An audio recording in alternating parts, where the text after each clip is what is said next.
আগে চেক করো, তারপরে বিশ্বাস করবা, ঠিক কিনা? তাহলে এখন থেকে একটা কিছু শুনলে বিশ্বাস করবেন।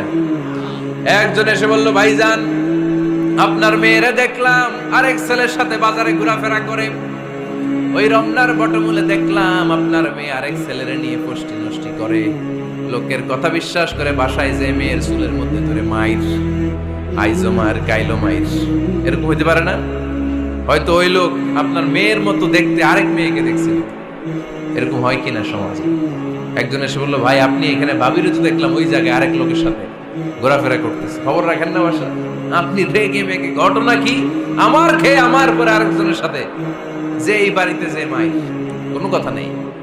দেখবেন যে ছোট্ট মারামারি থেকে এই ঘটনা অনেক সময় বিচ্ছেদ বা ডিভোর্স পর্যন্ত গড়ায়, ঠিক কিনা? আগে চেক করো, তারপরে বিশ্বাস করবা, ঠিক কিনা? তাহলে এখন থেকে একটা কিছু শুনলে বিশ্বাস করবেন। একজন এসে বলল, ভাইজান আপনার মেয়েরে দেখলাম আরেক ছেলের সাথে বাজারে ঘোরাফেরা করে, ওই রমনার বটমূলে দেখলাম আপনার মেয়ে আরেক ছেলেরে নিয়ে ফষ্টি নষ্টি করে। লোকের কথা বিশ্বাস করে বাসায় যে মেয়ের চুলের মধ্যে ধরে মাইর, আইজো মার কাইলো মাইর। এরকম হইতে পারে না? হয়তো ওই লোক আপনার মেয়ের মতো দেখতে আরেক মেয়েকে দেখছিল। এরকম হয় কিনা সমাজে? একজন এসে বললো, ভাই আপনি এখানে ভাবির তো দেখলাম ওই জায়গায় আরেক লোকের সাথে ঘোরাফেরা করতেছে, খবর রাখেন না বাসা?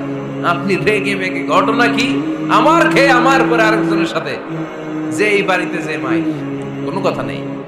দেখবেন যে ছোট্ট মারামারি থেকে এই ঘটনা অনেক সময় বিচ্ছেদ বা ডিভোর্স পর্যন্ত গড়ায়, ঠিক কিনা?